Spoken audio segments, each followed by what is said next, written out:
when I hit 40, I realised that all my ambitions that I'd put on the back burner needed me to do something to get them going. And so 40 was a real milestone for me of realising my mortality.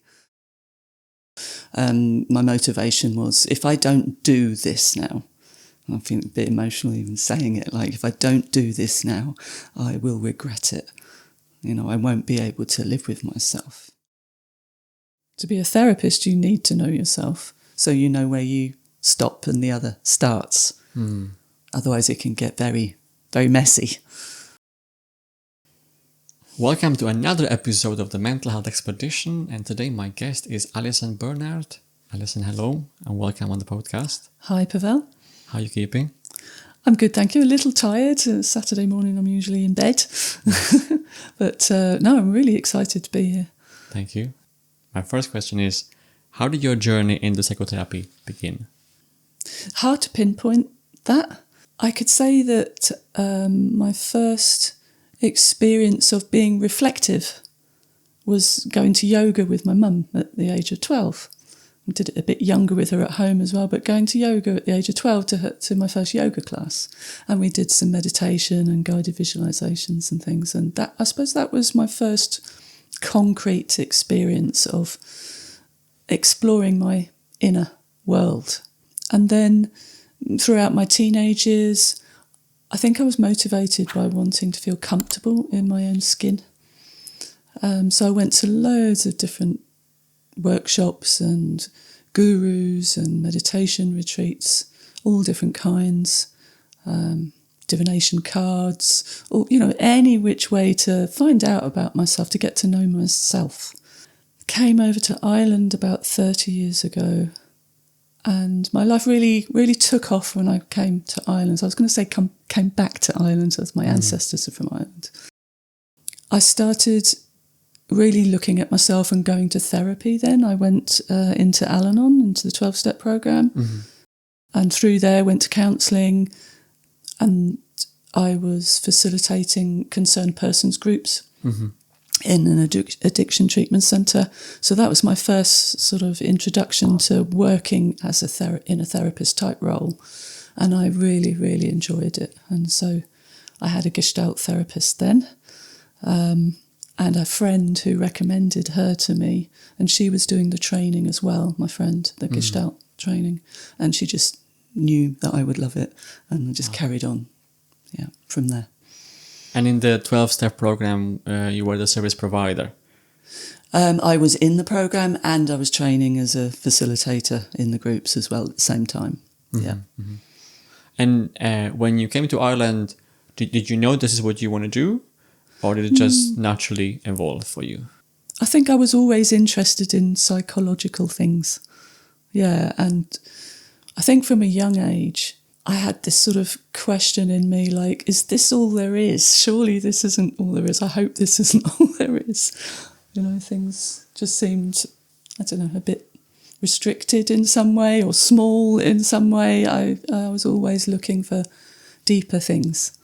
Yeah. Have you found an answer to the question, if this is all there is? Oh, yeah. Yes. I'm still developing that, yeah. Yeah. And that's the place where you, for the first time, came across Gestalt therapist? Yeah. Yeah, here in Ireland, yeah. How did you have experience of different therapies before? Or was it the first time? I went to a few different counsellors.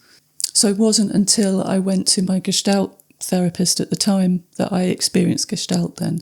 And I was also, after doing the group facilitation in the drug rehabilitation centre, that was 3 years I did that. I was looking at, I'd love to be a psychotherapist, so I was looking at different courses, and so then I quickly realised that Gestalt was definitely the one for me. So it almost sounds like the work with people in the 12-step program developed this desire in you to be a therapist? Yeah, I think that the desire was there before that. I couldn't quite put words on it or a picture on it or a structure. What was it about the Gestalt therapy that drew you in? It has mindfulness at its core, And I've had a spiritual practice and meditation practice for most of my life, so I suppose that it just clicked with me. Mm-hmm. So it's experiential, it's very vital and dynamic. It's here, right now. Mm-hmm. There is theory to it and there is structure to it, but it's all in the service of right here, right now, mm-hmm. and trusting the flow, so to speak. And the creativity of it as well. That's what spoke to me too. The creativity as a therapist with clients? Yeah, it's not just academic, it's holistic. So I like lots of space to be me, and it seemed to afford me space in which to find my own way through things. I just sensed that space in it, that spaciousness in it, the freedom to be creative, to really develop myself, find out who I am. Before you sign up for the course, for some people it's a big step to decide, I'm going to do the course, I'm going to study to be a therapist. Was it a challenge for you, or you were just, this is what I want to do, let's take it one step further? No, a very, very strong feeling. I mean, when I hit 40, I realised that all my ambitions that I'd put on the back burner needed me to do something, to get them going. And so 40 was a real milestone for me of realising my mortality. So, any fears that I had, about really jumping into this and the expense involved as well, my motivation was, if I don't do this now, I feel a bit emotional even saying it, like, if I don't do this now, I will regret it. I won't be able to live with myself. Mm-hmm. Yeah. Mm-hmm. So very strong feeling, yeah. Alison, how would you describe Gestalt therapy? Every time, sorry, I will answer you, but every time I'm asked this, I'm really interested to hear what comes out of my mouth, because it's different every time. There's something about Gestalt therapy, being in the moment, of the moment. Different things come out anyway. Right now, what is Gestalt therapy to me? There is a quote from Heraclitus from ancient Greece, that you can't step into, more or less, you can't step into the same river twice. Dogma or fixed ideas don't really suit the actual practice, the living of Gestalt, because I don't see it as a theory on its own. It's a lived experience, Gestalt, way of living. And I suppose the German word Gestalt would mean like a pattern of some kind. So like it's holistic, so it would mean like a whole picture. It's not just on the mental plane, the academic plane. It's in the experiencing of it in the moment. So in mindfulness, which is at the core of Gestalt, like I said, the basic simplicity of it is that there's a life and death cycle. Everything arises and everything passes away. Everything goes through this cycle. When our bodies are in optimum health, or we haven't had a shock or a trauma or something, but if we've had something like that happen to us and we didn't have the right support to help us move through that process, then it can get stuck. Our energy can get stuck, and we can end up with unresolved things, unfinished business. And whatever area that is in, it can block us, So our bodies, our systems are inherently geared to find homeostasis, to find balance. And when something, comes in and shocks our system, we don't have enough support for it, the definition of trauma, I suppose, then we're sort of knocked off cue a bit, and that energy can be stuck. But that basic drive is still repeating and coming into that. The drive of growing, becoming aware, being ourselves, living life. It's still happening.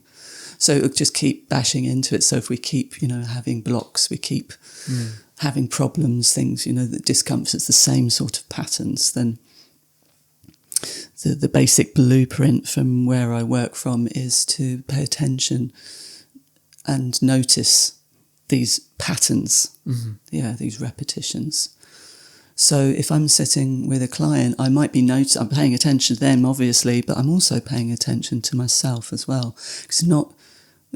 Because it's holistic, the client isn't just in a vacuum on their own. they're in relationship with me, I'm in relationship with them. We also have the environment that we're in, the field. There's a lot of threads to pay attention to where we're not fixed, so the medical model would be about labelling people, like disorders, you have this or you're that. Gestalt is more in the moment, and it takes into account that we are living, breathing beings that respond to so many different stimuli. So it's ongoing and we're changing all the time. So it's very much mindfulness. And going back to the course in Gestalt, how do you think it changed you? The words super ordinary come to me. I suppose when you're starting a course, a psychotherapy course, and you've heard that it's very challenging and you're really going to be challenged as to who you are in any given moment. It was very experiential, very intense for 6 years. 6 years? Yeah, and it was residential. So we lived with each other as well, and anything that gets in the way of the work is the work. So there was nowhere to run or hide, or jump over things. Can I ask you, you said anything that gets into the work is the work? In the way of the work, in the way of the work is the work. Could you tell me more about this? Because Gestalt therapy is very much based on the relationship. It's a collaborative relationship between the therapist and the client. Obviously, whatever the client wants to talk about or not talk about, we go with that. But there might be something that the therapist hears the client just start with. They might just start a sentence. And the therapist might be curious to invite the client to say, oh, you started saying something then, and you rushed on to something else. Mm-hmm. I noticed that. So we wouldn't want to jump over that. I might have an inclination or an intuition that is really more alive than the story that the client is telling.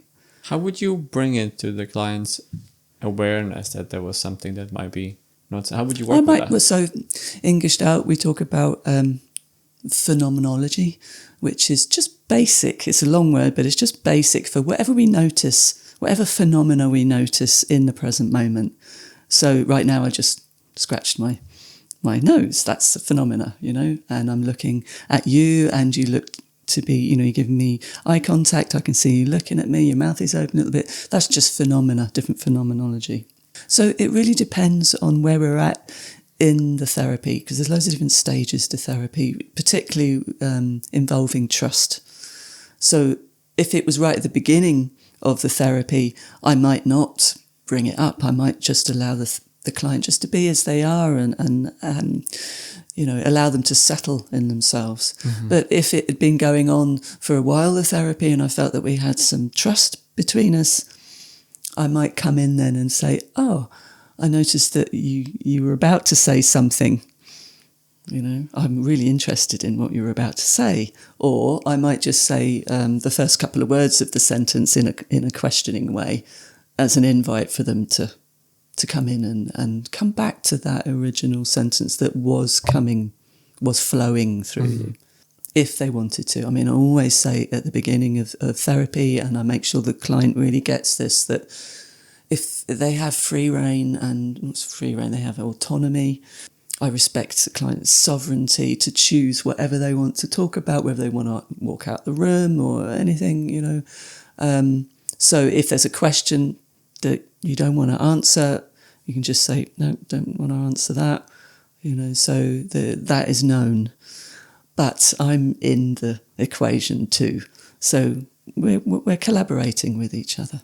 Yes. And after making an intervention as well, I'd really be paying attention to how do they look after I've made an intervention, and I would check in as well. How did that land with you? Just to each step of the way, just checking out how our contact is together, what I'm noticing in myself and what I see in the other person. I don't particularly make meanings or think, oh, if somebody's tapping their foot, this means this. Gestalt is a lot more open than that. we don't know. We notice things, that we gather information by being present to ourselves and present to the client, but we don't automatically interpret. So that's how it's collaborative, I think, that we check things out more. Is this happening more? In the relationship, Was there anything about the course that what maybe got into the way of the course? Oh, all the time. All the time, yeah. I mean, we're working on, it's like a hothouse being on that course, because you're witnessing other people processing their emotions, doing their work, finding out about themselves. And when you witness that, it's touching into places in you as well. So it's like being in a hothouse, for 6 years. Growth. That's the personal development year first as well. Yeah. We all have ways of jumping over our discomfort. Very normal, very natural. We just pay attention to that. That's all. And we pay attention to, is there something you've jumped over there? What happened just then? And I mean, this way that I'm describing to you right now would be, if there's trust built up, I wouldn't be like this if a client came to me straight away. So it's very much like not the same river twice. As that Greek quote. And then I think we were starting this with the question, how did it change you at the end? Yeah, so back to, the word super ordinary, because I imagined that I'd be a completely different person. But I'm more me. I feel more rooted in me. And I know myself more, I know my thoughts more, my emotions more, I know what we call our process more, the things that influenced you when you were younger and growing up, how they can still be playing out in the present moment, what we call our process. So I know myself more. I feel more ordinary, because I think a lot of the things that I found hard about my life experience, my inner critic would be, beat myself up for them, and maybe feeling a bit odd or a bit not the same as everybody else, feeling isolated in myself. So, I think that I just feel more part of the human race. Yeah, put it that way. And you had a lovely smile when you said, I'm more me. Yeah. It looks like you have a relationship with this sentence. Yes. Yeah, I do. Yeah. I mean, that's one of the things that took me to Al-Anon, was always focusing on the other person.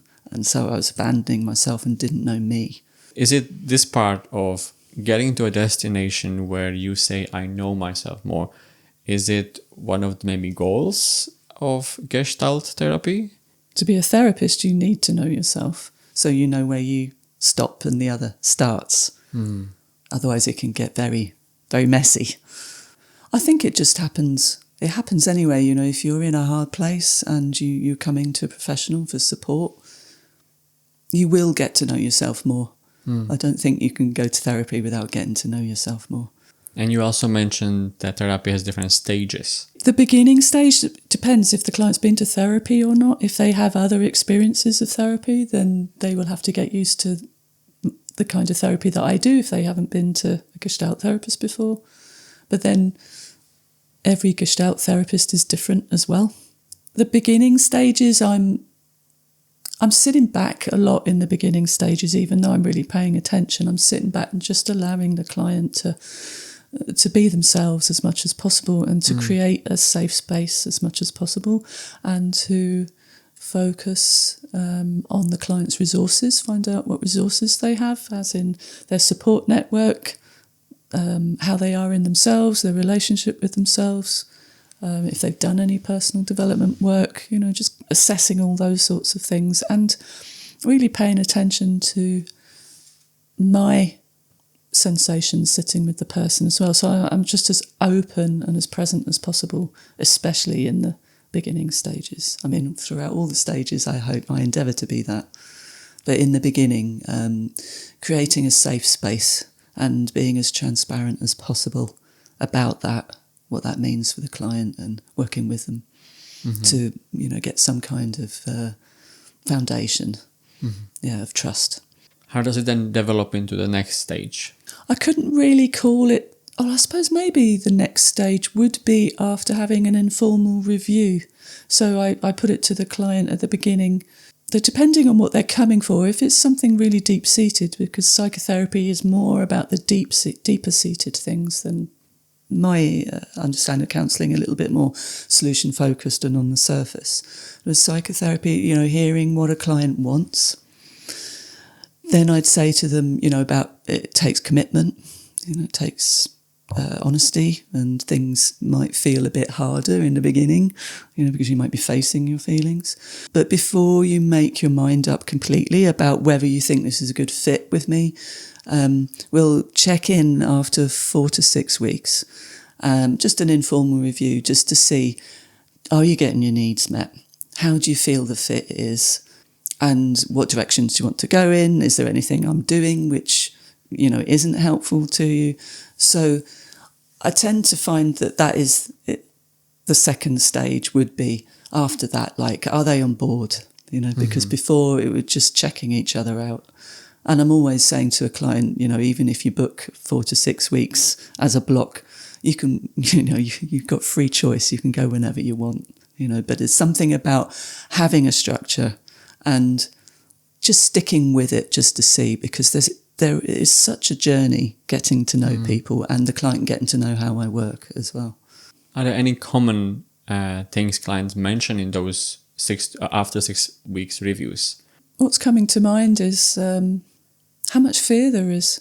How much fear? Yeah. A lot of clients come really wanting support, really needing support, and yet maybe that was something that they didn't know much of when they were growing up, and so that's a new thing as well. So it's a bit of an impasse. It can be a really hard impasse for a client. They really want support, but it's scary. It's too scary, So a lot of clients would be saying, because of what I notice and inviting them to be in the moment, oh, I just feel like running out the door right now, It's very scary. And I still go to therapy myself, and I still encounter the nerves in me before my session starts, So there's something about having a professional's undivided attention on you. And I say the word undivided, but I do divide up my attention between myself and the client as well. I'm not just focused on the other. Yeah. Because our bodies are just amazing sensory, I wouldn't say apparatus, but sensory beings we are. That was my question, being like, for somebody not knowing why you would need to divide the attention, why you would need to focus on you. Yeah. How would you describe the importance maybe of that? I really believe that our brains are developed to be in relationship, that we grow through relationship. And I suppose the word attachment's coming to mind. Lots of people know about attachment theory now. I haven't specialised in that at all, but the bits that I have gleaned, I very much liken it to when I'm growing peas in the garden. You've got the peas, about that big, growing in the soil, and maybe the frame that they, grow to, there's a little bit of a gap there or something, If they don't latch on, if they don't attach and latch on, they don't grow. They'll just flounder on the soil, and they won't even grow any longer on the soil, hardly, So we're made to be in relationship. I suppose that's probably one of the biggest things I learned on my training, because you can't do it all yourself. And I had been doing it all myself, trying to, for a long, long time. So when we are in relationship with another, then we can grow. And I assume you would have encountered clients who would have that mindset, I have to do it on my own. Yes, plenty. Yeah, absolutely plenty. Yeah. You said that you were the person who believed, I have to do it on my own. Yeah. So, and then if you get clients with a similar mindset, is it easier for you to work with this because you went through the journey? I think so. Yeah, but I think what really helps me on that is working through that, not just knowing it, working through that for a long time. Yeah. I think that's, at least in my practice, in my experience, that's what people are missing, this understanding that you sometimes cannot think yourself out of the situation. You actually have to do the work. Exactly. And I think that's what social media is very much muddying the waters on that. I mean, we're all up in our heads so much anyway, and we think we know something. And that's where Gestalt really comes into its own, is it experiencing things. So a client could come into the session and talk for the whole session and think that they know things about themselves, but until they actually experience something in themselves, they don't really learn. You know, it's all in the experiencing of it. So in Gestalt, we talk about the safe emergency. Safe emergency. Yeah, so the room is a bit like a laboratory. It can be a cosy, friendly laboratory where there's a sense of humour as well, but it can be like an experimenting type of space where if somebody has a relationship outside of the session and there's something really scary about something that's coming up in them and they feel they want to say something to that person, well, we can enact it in the room and we can break it down into tiny pieces. Just say, oh, what was happening then? I noticed you swallowed then. Can you stay with, are you aware of that? How are you in yourself? So break it right down. And every part of you can be supported, whichever place the client feels safe enough to be in, to be supported. So it's very carefully gauged. And this might not be apparent at all to the client. The client might think that they're just having a conversation with me. But there is a lot going on. There's a lot of different threads being woven and spun at the same time. How do you find clients reacting to this type of work rather than just talking about stuff in their head? It really depends on the client. Some clients are absolutely so excited because they've been to loads of therapy before and they were just talking the story all the time and nothing really was shifting. Then maybe they were learning things in their head, but long-term change wasn't happening. It's more short-term change. So some clients can be really excited. Other clients can be a bit freaked out. So that's my job, is to really pay attention to the interventions and the support that I give, just to really gauge them. Some clients might just need something really tiny, but obviously something. Mm-hmm. So it's my job to finally attune to the client. And you asked me earlier about checking in with myself, dividing my attention. Yeah. And so when I'm paying attention to myself, I might feel my chest is tight and I'm not breathing much, so I might be a bit anxious. That might not be just mine. It might not be mine at all. I can check that out with the client. It's like whatever thoughts we're having, whatever emotions we're having, they radiate out from us in frequency. So it was like we're sitting in a soup of each other's frequencies. And so when you are embodied, and I practice being embodied, I can pick up on more things than just the verbal and just the story.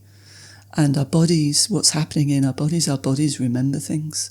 So there's so many more resources, so much more information on loads of different levels and different realms that is all grist for the mill. It's all helping the client. If I feed it back to the client, if I decide that the client might want to hear it, or I ask the client and they're ready to receive it, I might feed back something that I'm picking up, and which enlarges the client's sphere of awareness.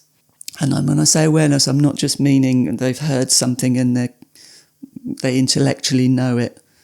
If I say something back to the client, sometimes you can see it sort of landing with the client. It's like a bodily thing, not just bodily, emotional as well, or spiritual even, I suppose I'm talking about the holistic nature of Gestalt now.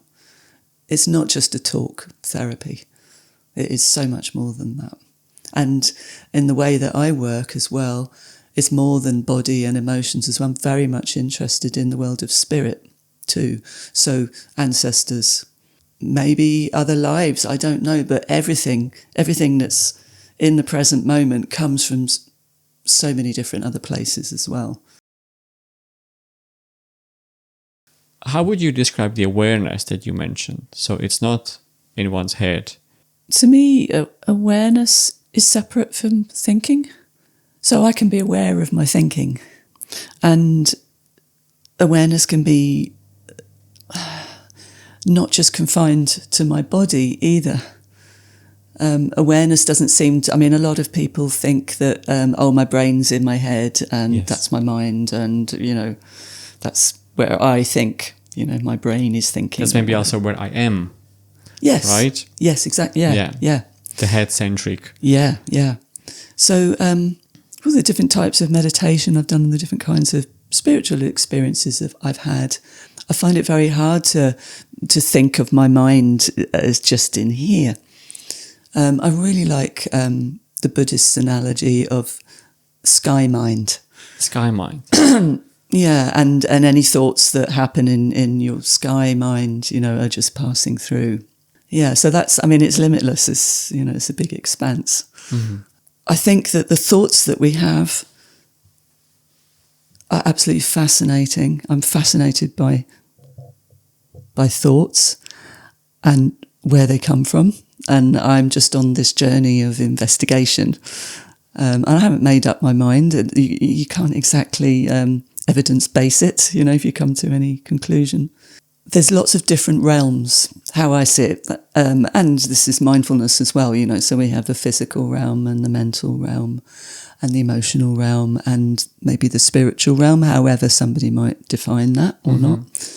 So I think it's for me, it's really helpful, and for my clients, if you have some kind of experience, you have this general awareness, and you have the experience like, is it a thought? Is it in the mental realm? Is it physical? Is it? Because sometimes we could even be thinking we're having an experience and we're just thinking. We're not actually aware of the concrete, visceral feeling or sensation that we're having, So it's a really interesting question. I haven't been asked this question before, so this is just what's coming out right now, and I could probably go away and ponder this for a long time. And how would you work with the client? Would it be kind of in the early first stage, or maybe kind of after the 4-6 sessions on their awareness, or is it a continuous thing throughout the whole thing? I'd say there's a lot of, like I said, there's a lot of threads that I'm holding in the space when I'm with a client. I'm noticing lots of different things in myself and what I see in the client. Not that I know what's happening in the client, I just see concrete things, and wonder. It really depends on what comes up in the moment, and that's where I work. Generally, people can talk about anything from the past or anything, hopes or fears for the future, for example, but it's all happening in the here and now, and that's where the most resources are. And it can be the most challenging as well, because if there's something going on in you that you're uncomfortable about, and you don't feel comfortable in showing it, that's happening in the here and now as well. So I'm very open in checking with the client and going slowly if the client is struggling, just a very simple measuring device I use, like if the client says, I'm feeling really anxious right now, just to help the client gauge it and me. I just might say on a scale of 1 to 10 where, the anxiety is into panic and you want to run out the door. 10 would be that, where are you right now on that? I generally find that when we can be as we are, that our nervous systems settle. And that's something in Gestalt called the paradoxical nature of change. If we're trying to get from A to B, or, if we're at point A and we don't like point A, we want to be over there, and we're trying to get over there all the time, we're setting up a resistance to the present moment, and that is causing anxiety. So when we can name and choose the right words to name exactly how we are right here, right now, something in us settles, because we're not resisting it anymore. Even if we are resisting something, we can say, I'm resisting this, and then something settles in you. So a lot of my work is to support the client to be as they are. And sometimes that is all that is needed, because out there maybe someone doesn't have support to really be as they are and realise the situation that they're in and how they feel. So to have someone there like an anchor in the here and now, to encourage them and support them. So this is how I am, and hearing themselves say the words, even that, I mean, that is really a big crux of Gestalt therapy. And then the next step or the next moment, it unfolds from there. And that can be a huge journey, even getting to that point where the client is like, yeah, this is how I am right here, right now. How do you find it when you arrive with the client to this point? Well, I can feel the relief in me as well. And you're smiling as you're saying it as well. Yeah. Relief. So that's very Gestalt. Relief of, what would be the relief that you're feeling? Because I would be picking up on the tension in the client too. I can feel it in my body. And let's say if you do feel it with them, would you share it with them? It depends. It depends if I felt the client felt safe enough and we had a good enough trust. So giving feedback is always something that I'd be really careful about. You said you will be exploring the client's relationship with themselves. Yes, I think this is a really big part of the work, especially with younger people, I find. I mean, across the board. But one word for it would be the inner critic. There's loads of different lenses to look at this phenomena with, just our self-talk, and especially the negative self-talk. It's rife across society. People using self-hatred talk. Yeah. So I find that I'm very much holding a space for hearing out for any of that going on, because it just pulls the rug out from people. They're trying to grow, they want to change, and they want support, they want good things in their life, and then this comes in and just scuppers the whole thing. So it's something that I'm very aware of right in the beginning. We might not work with it. It depends. It's like, is it up on the surface? If it's up on the surface, the client's talking about it, there's enough energy there to work with it then. And let's say if you do work with that, how would you start working with this? If they do have their like a heavy internal self-talk that it's not healthy. So there's no one way that I work with anything. There's less techniques, and it's like I work more intuitively now. It's like I've integrated a lot of the Gestalt techniques. So I wouldn't have a set way of dealing with things. Exploration is the word that comes to mind. We collaboratively explore together. So it's not like I have an agenda and the other person says something. I think, oh, they've got this going on. They shouldn't be like that, and I'm going to guide them to be, the way I think they should be. Supposing they feel really close to this part of them, maybe it keeps them in check. This part of them, So we'd explore. So how is it when you listen to these thoughts? What happens? Like, do you believe they're you, or does it feel like something from the outside or the inside, or we just explore it?